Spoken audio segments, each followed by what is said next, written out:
Now let's look at the next clause, beginning with this little word, hina.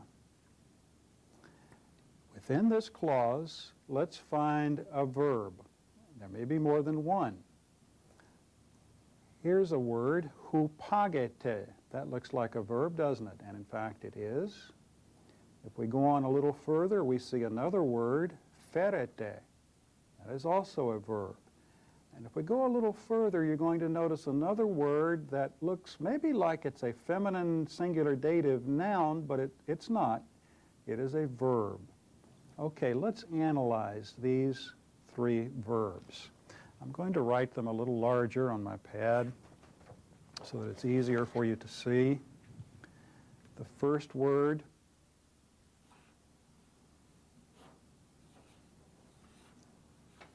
hupagete, comes from the lexical entry hupago.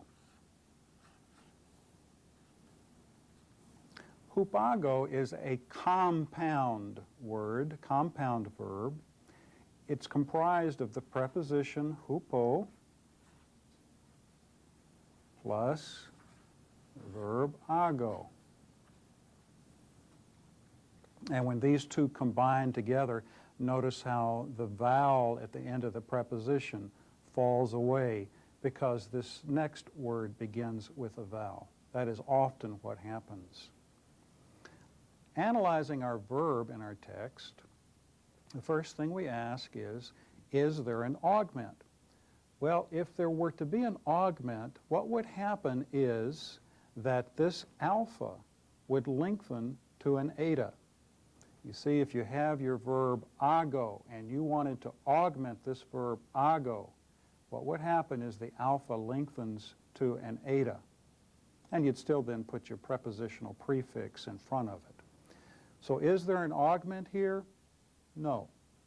Let's go to the back part of our verb and identify our ending te. It's second person plural. Is that an active or a middle passive ending? It is active. And we look in front of the ending and we see, is it a long or a short connecting vowel? Well, an eta is a long vowel, isn't it? So this is what mood? Subjunctive. Remember, subjunctive has a long connecting vowel. In the subjunctive, we have two tenses, either the present or the aorist. Which one are we using here? Well, do you see any kind of tense indicator that would indicate an aorist? No. What is the present tense stem of this verb hupago? The present tense stem is hupag. And you see that that's the stem that we're using here, the present tense stem, hupag. So the parsing of this verb is present, active, subjunctive, second plural.